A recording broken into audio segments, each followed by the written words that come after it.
¿Estamos ahí? Sí, a la René. Hola. Okay, coge el tiempo, que después me tienen 40 minutos. Entonces, Ronald. 15 para 20. ¿Ves? No ha pasado un minuto y ya está. Saludos amigos de las redes sociales, mi nombre es Ronald Ávila Claudio y hoy se encuentra con nosotros la comisionada residente Jennifer González. Contenta de estar contigo aquí. Me encanta Metro porque esta parecita se ve lo más natural. Y no es la primera vez que usted viene aquí, así que es reincidente. Oye, esto es peligroso, cuando un periodista ya te saca las palabras antes de tú decir. Comisionada, rápidamente para ir a las preguntas, queremos hablar con usted de muchos temas, pero me imagino que la agenda apremiante son los fondos del sistema de salud. Marzo 2020 nos arriesgamos a quedar en un precipicio fiscal en ese sentido. ¿Cómo vamos a subvencionar estos fondos, estos programas, ¿no?, de salud pública? ¿Cómo están las conversaciones en la capital federal con los congresistas? ¿Cuál es el ánimo? Mira, lo primero es para que la gente, siempre escuchamos la palabra precipicio fiscal o Medicaid cliff y sin saber, ¿verdad?, por dónde vamos. Lo primero es que hubo una asignación hace muchos años de Obamacare que se quedó sin los fondos 2 años antes de que el programa terminara. Y eso obligó a que el gobierno de Puerto Rico tuviera que poner 45 centavos de cada dólar para ese programa federal. O sea que el gobierno federal pone 55 chavos de cada dólar para el sistema de salud. ¿Qué hicimos? Nosotros logramos, cuando el huracán María, una asignación de casi 4 billones de dólares que le dieron a Puerto Rico, el 100% de fondos federales para trabajar en la tarjeta de salud, porque lo que estamos hablando es la tarjeta de salud. Ese dinero, ese programa acababa en septiembre de este año. Una vez eso acabó, nosotros logramos que se incluyera en una extensión, lo que se llama una resolución continua de presupuesto, donde se maneja todo el presupuesto de los Estados Unidos y logramos incluir a Puerto Rico hasta noviembre 20, que es la fecha que Ronald acaba de dar. Ahora, nosotros logramos que en la Cámara, luego de haberlos traído a Puerto Rico, luego del huracán, tanto el presidente del comité como el portavoz republicano, unánimemente aprobamos un proyecto para que a todos los territorios se le diera igualdad en el asunto de salud, lo que equivaldría a casi entre un 72 a 85 centavos por cada dólar federal. Ese proyecto ya se recomendó y se aprobó en el comité de la Cámara, no ha bajado del Pleno. ¿Por qué? Porque se está negociando con el Senado Federal el que haya un proyecto de acuerdo donde se refrende esto. Esto equivaldría para Puerto Rico, que el gobierno de Puerto Rico no tendría que poner 45 centavos, pondría solamente de 15 a 20 centavos por cada dólar. Ayer tuve una conversación precisamente con el senador Chuck Grassley, que es la persona que maneja este asunto a nivel del Senado. Mi preocupación era que estuviera en contra de la asignación de fondos, pero su preocupación no es esa. Su preocupación es las medidas de control, de transparencia en la contratación por los arrestos que hubo. Los arrestos y los casos de corrupción. Así que ellos han incorporado 4 o 5 requerimientos de transparencia en la contratación, en la divulgación, en que los fondos cuando se aprueben le lleguen a los pacientes, le lleguen a los proveedores de servicios de salud.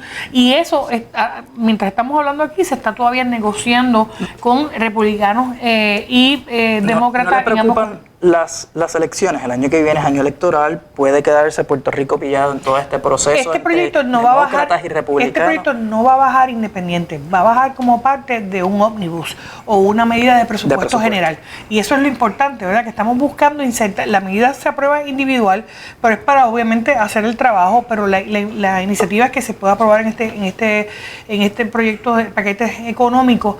Yo lo veo con buenos ojos. Mi principal preocupación era el senador Grassley. Estamos trabajando junto a él el lenguaje y yo creo que vamos a tener, y el acuerdo va a ser de entre 73 centavos a 86 centavos por 4 años consecutivos, cuando hoy estaríamos recibiendo solamente 55. Comisionada, habló sobre corrupción. Ayer estuve leyendo una nota periodística en la que se reseña cómo el jefe del gabinete del presidente Donald Trump vuelve a llamar al gobierno de Puerto Rico corrupto. Estas personas son parte del Partido Republicano, usted es republicana. ¿Qué ha pasado que todavía no se ha podido manejar esa visión que tal vez tiene la administración de Trump sobre Puerto Rico, que mantuvo estancadas tal vez estas conversaciones sobre el plan de salud del gobierno y también el desembolso de fondos de recuperación? Mira, yo creo que uno no puede tapar el cielo con la mano. Hubo arrestos en Puerto Rico sobre corrupción, esa es la realidad. Se arrestó la directora de ACES, la que estaba pidiendo el dinero para la tarjeta de salud. El viernes tuvimos una vista pública y el martes la arrestan. Lo mismo en el caso de la Secretaría de Educación. Así que han habido casos de corrupción en Puerto Rico y esto ha creado un mal sabor en la capital federal porque se entiende que el dinero que se asigna en grandes cantidades pudiera ser utilizado incorrectamente. ¿Por qué es importante hablarlo? Por eso fue que la gobernadora me acompañó y estuvimos en reuniones en la Casa Blanca con el director de Presupuesto Federal, Vivienda, Educación, precisamente para hablar que esos actos corresponden a personas individuales y no a una estructura de gobierno. Y ¿sabes qué? Pero una cosa no importante... sé si han dado resultados porque todavía ayer esta persona... lo menciona, pero ha habido grandes avances. En términos del Congreso entonces, no la Casa Blanca. De la Casa Blanca y de personal, porque de hecho estamos trabajando ya el lenguaje para recibir la otra cantidad de fondos, posiblemente ahora en diciembre. Yo creo que la presencia de la gobernadora y su background como pasada secretaria de Justicia ayudó muchísimo sobre eso. Y algo que nos pasó en la reunión de FEMA. Se habla de estos casos de corrupción, pero el caso de corrupción más grande que ha habido en Puerto Rico fue de una funcionaria federal, la funcionaria de FEMA, con el escándalo de Cobra y más de 1.600 millones de dólares. Así que no se trata de que Puerto Rico sea corrupto, se trata de que han habido personas que han incurrido en actos de corrupción de manera individual, como lo hay en los estados, como lo hay en otros países y como lo hay en el gobierno federal con este caso de FEMA.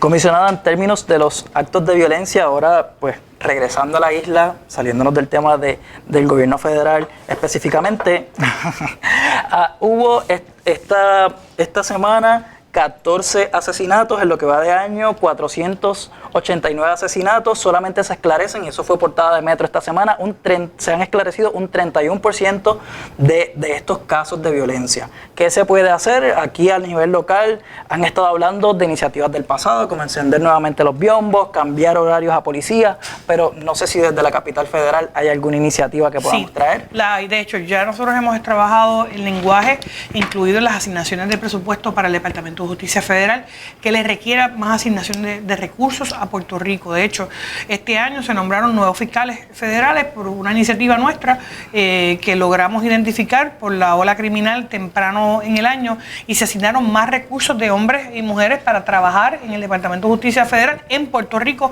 sobre esto. De la misma manera, junto a otros congresistas, hemos insertado el lenguaje para la asignación de recursos adicionales para combatir la frontera de narcotráfico. Puerto Rico es frontera de los Estados Unidos y mucho de este crimen que estamos viendo de ganga es precisamente por el asunto de la droga.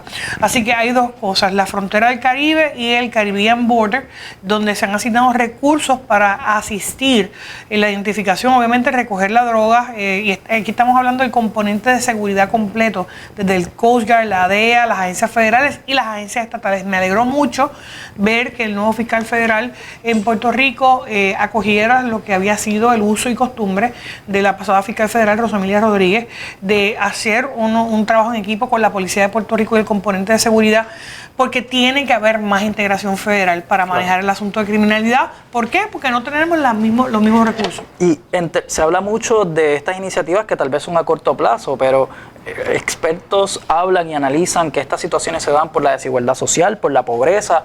¿Qué estamos haciendo para desdibujar esta desigualdad? El 47% de nuestra isla vive por debajo de los niveles de pobreza a nivel federal. Y eso incapacita a nuestros ciudadanos a accesar programas de salud, pagar copagos de medicamentos. Una educación tal vez de calidad. Educación, ¿no? Entre muchas otras cosas.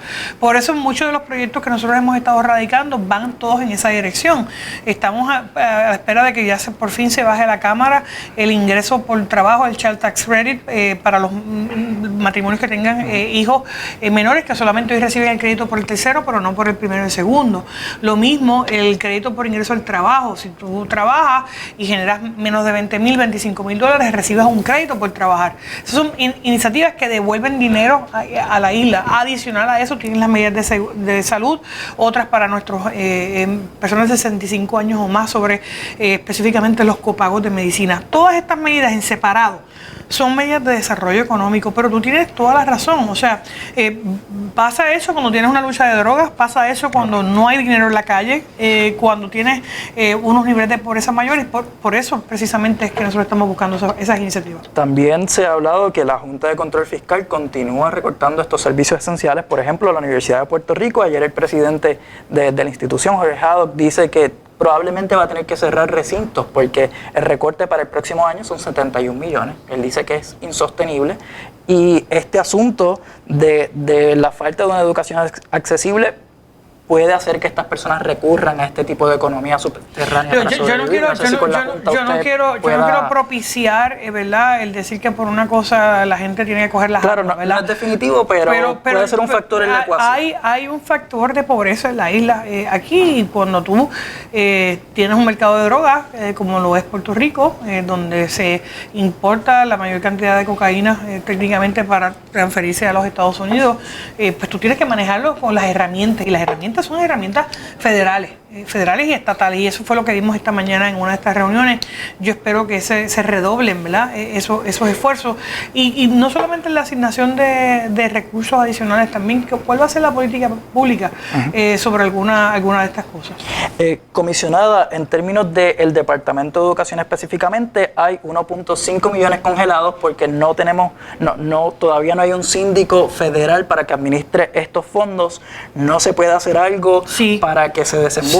De hecho, sea una parte. Sí, estuve en reuniones con la gobernadora, con la Oficina de Educación Federal, hace más de un mes, pero esta semana pasada y he tenido conversaciones largas e extensas con el personal del Departamento de Educación Federal, que van a estar aquí el próximo lunes. Y van a estar aquí precisamente asistiendo en la parte técnica. ¿Por qué? Porque todavía tenemos fondos disponibles del año fiscal 2017 al 2018 que pueden ser utilizados para algunos de estos asuntos.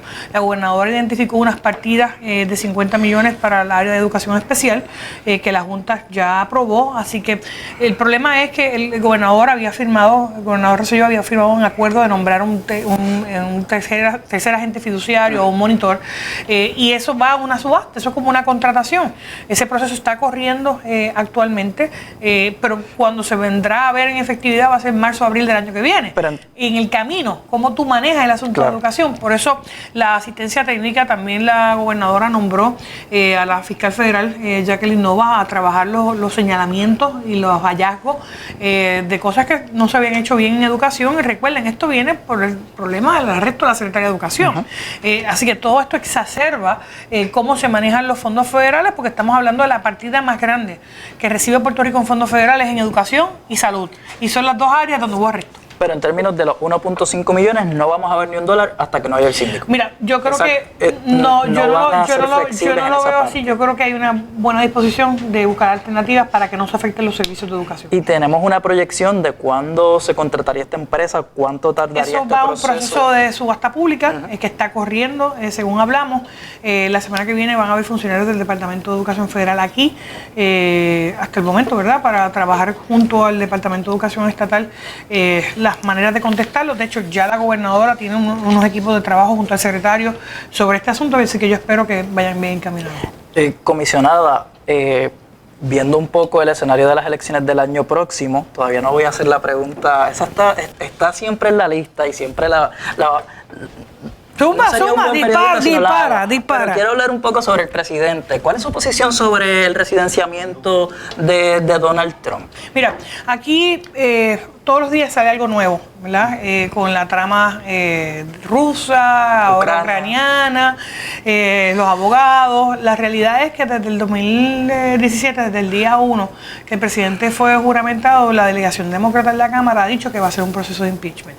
De hecho, fue parte de la campaña ahora en el pasado ciclo electoral. Y tiene 5 comités de la Cámara haciendo investigaciones de impeachment desde el día 1. Pero elementos de delito, ¿no? Vamos por parte, porque claro, si aquí la intención es investigar para encauzar, o si la intención es automáticamente ir a un impeachment, aunque no hayas logrado levantar la evidencia. Y cuando tú ves miembros de la delegación demócrata diciendo que esta es la única manera en la que vencen políticamente al presidente y por eso tienen que hacerlo, pues tú te preguntas si esto es un show político. Y de hecho un impeachment es un proceso político que se va a decidir en el Senado, un Senado que es republicano. Así que ya de antemano tú sabes que esto pasó con Bill Clinton también en el pasado. La Cámara actúa de una manera, el Senado actúa de otra. Yo lo que creo es que aquí no debe haber impunidad para ninguna acción que sea ilegal, venga de donde venga. Y yo en eso, no importa quién sea el presidente, voy a actuar de la misma manera. Pero ¿cuál va a ser el caso que se va a formular? Hay unos que hablan de los rusos, otros que hablan del servidor, otros que hablan de lo de Ucrania, otros... Hay distintos asuntos. ¿Cuál va a ser el que en realidad al final del camino la delegación demócrata que empezó y se supone que llevaran esa votación esta semana y suspendieron la votación? Hay que esperar. Así que opinión definida, no tiene el momento, va a esperar que se dé el proceso de investigación a ver si hay Claro. algún elemento de delito. Bien, ahora la pregunta... ¿Y por qué tú te hay que montas de la hacer risa cuando me haces la pregunta? Porque ya he escuchado Peligroso. su respuesta hace unas Pues semanas no me atrás. la haga. Usted me... Bueno, pero Broma, uno te estoy- cambia todos los te- días. sí, Uno cambia las de opinión noticias todos los cambian, días. es verdad. Claro.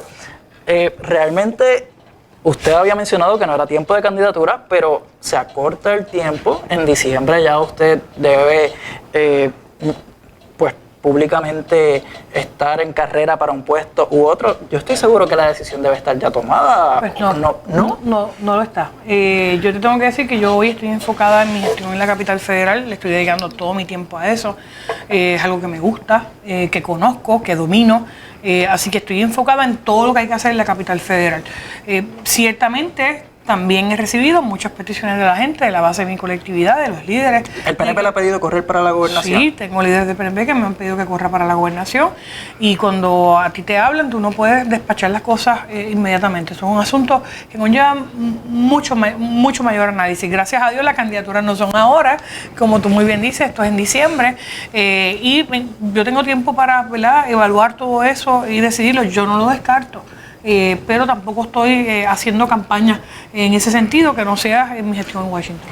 Una última pregunta, una ñapita. ¿Ves? Ha cambiado Siempre lo hacen igual. el tiempo, yo sé, pero Joshua está en los platos, aquí nuestro videógrafo haciéndonos señas, pero comisionada, ha cambiado un poco el panorama para San Juan. ¿A quién usted apoya? Está Miguel Romero, está Eddie Charbonnier, hay un profesor de la Universidad de Puerto Rico que ahora se acaba de lanzar, hay personas que apoyan Mira, a Zoela Boy. tú acabas de decir algo bien importante. Dos cosas. Una, que el panorama acaba de cambiar y es que va a cambiar mientras las candidaturas no abran. Todos los días puede aparecer otra persona. Así que los candidatos que son hoy no necesariamente son los candidatos en un mes. Hay que esperar a que el proceso de candidaturas abra, hay que esperar a que culmine en diciembre. Así que, y esto va a pasar no en San Juan, va a pasar en todos los pueblos. Yo conozco al senador Miguel Romero, conozco a Eddie Charbonnier, conozco a Manuel Palomo Colón, del Organismo de la Juventud. Así que a Zoela Boy también la conozco, pero esto no es un proceso que ya hoy se tiene que tomar una decisión. Esto va a abrir en noviembre. Culmina el proceso en diciembre y todos los nuevos progresistas ejercerán su derecho. A diferencia del Partido Popular, nosotros en el PNP siempre hemos auspiciado las primarias. Bueno, pues entonces tenemos que esperar hasta el año que viene para que la comisión o hasta diciembre. Hasta cuando se sepa quiénes son los candidatos para todos los puestos. Claro. Es lo mismo, ¿verdad? Estaremos pendientes Créeme y estaremos cubriendo. Créeme que yo no me escondo para decir con quién estoy. Perfecto. Amigos de las redes sociales, hemos conversado punto por punto con la comisionada residente Jennifer González. Ustedes quédense pendientes a todas nuestras plataformas digitales y recuerden metro.pr.